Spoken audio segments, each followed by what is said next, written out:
Welcome to the Welsh Woodman channel, and in tonight's project we're going to be wood turning a burl or burr bowl.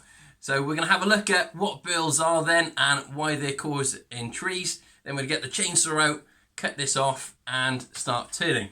So firstly, if you've ever been walking in a woods and you've come across a tree with what looks like a tumour or wart growing on the tree, a bit like this example, that's classed as a burr or burl, and these are just an irregular sort of deformed growth on the tree, but inside those there's some fantastic grain patterns. So why are they there on a tree then? So there's an argument, or we'll call it a debate, amongst sort of biologists at the moment as to why they form. So the first argument then is to do with sort of branches or buds that haven't been allowed to fully develop due to a knock or trauma to the tree.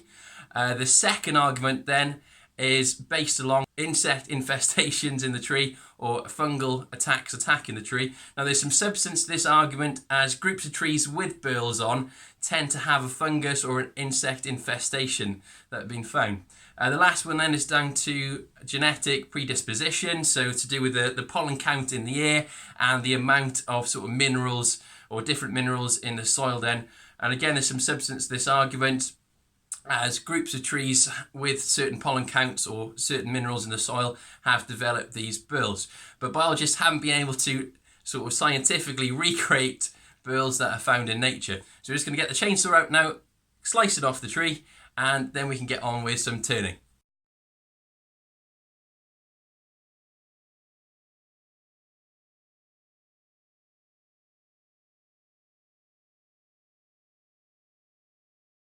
So I've got the burl mounted up to the VB36, and we're just going to turn the bottom to remove some of these bumps. Hopefully we'll keep the character in the burl itself.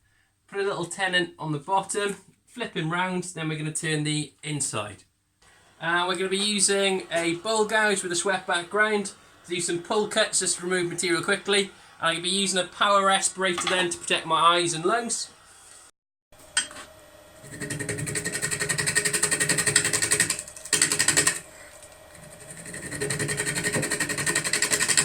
Doing some pull cuts to try and true up the bottom.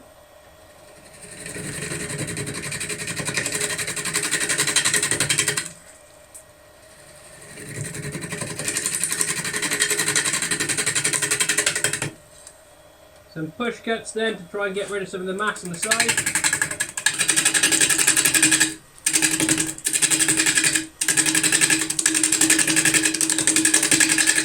So I'm stepping it and doing a tiny bit at a time rather than taking one big heavy cut across.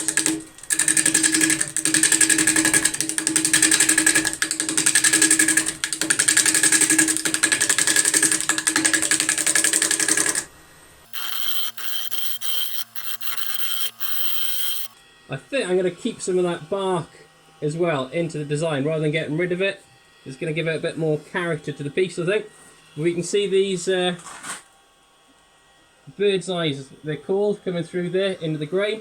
So where these undeveloped buds potentially could it be, and it gives this lovely sort of bird's eye pattern. I'm lucky with my eye across the top section there, and that's going to indicate my shape, so across this area rather than looking at the tip of the tool.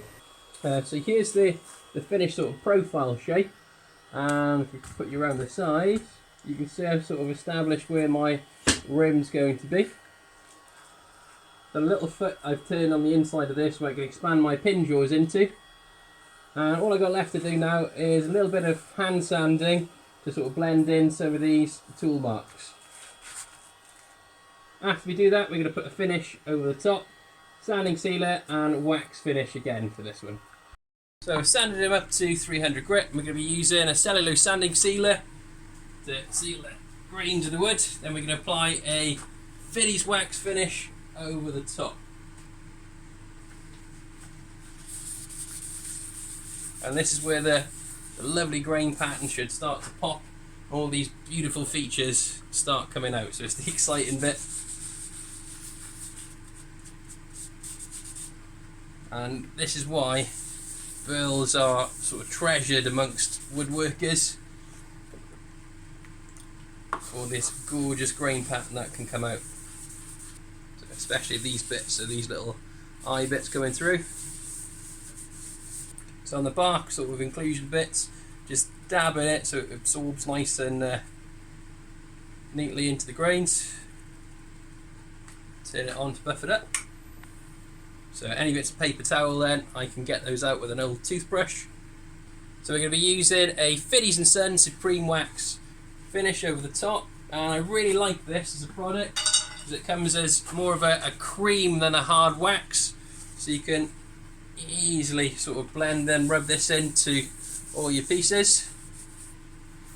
And that's just my personal opinion. I'm not sponsored by Fiddies at all. I just really like it as a product. So I'm just going to rub this all in, then we're going to buff him up then afterwards, and we can get round to turning the inside then. Moved over to my spindle lathe just purely because I want to drill a hole to an accurate size, and I haven't turned a bowl on this one for a while.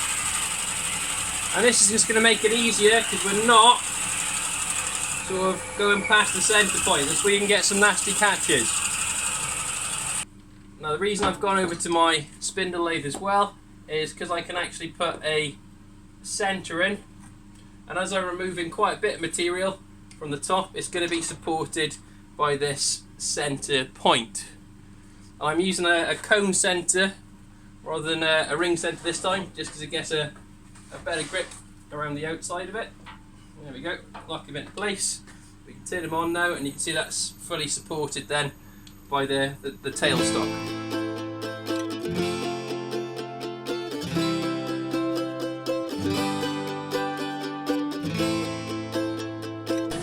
So I'm just going to try and establish this curve here, and then we can start hollowing out the bowl.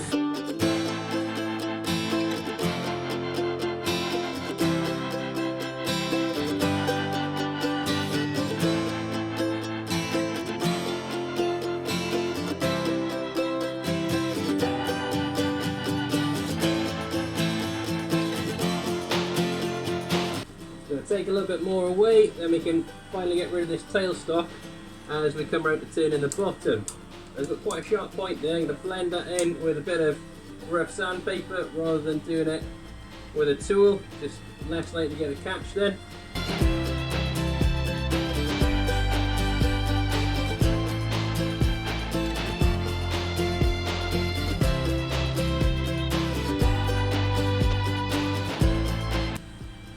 Really happy with that finish in this, and really good finishing cuts. I'm going to get rid of this sort of central bit. How we do thickness? There you are, that's pretty good actually. And that bottom out there, I think. So we're just going to use a parting tool now just to cut some of this off. Then we can blend in the bottom.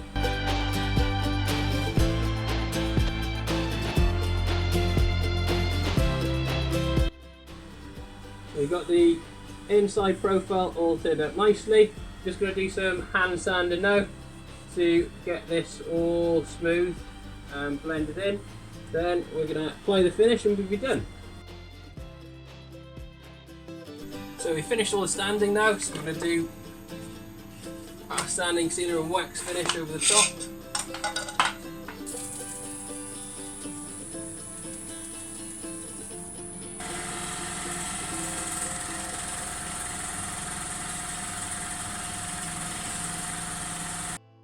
So here's the completed piece, bringing it nice and close so you can see. And you can see these wonderful sort of bud patterns coming through and on the underside as well. Quite happy that I managed to keep the bark into this piece, as it gives it more character, I think, in my opinion, and some bark along the rim there. So I love the pattern these burls produce. It's amazing what nature can come up with on its own. And I'm really grateful for the tree surgeon that gave me this. So this has been my first big sort of burl piece other than small pens I've done, so quite happy with how it's turned out.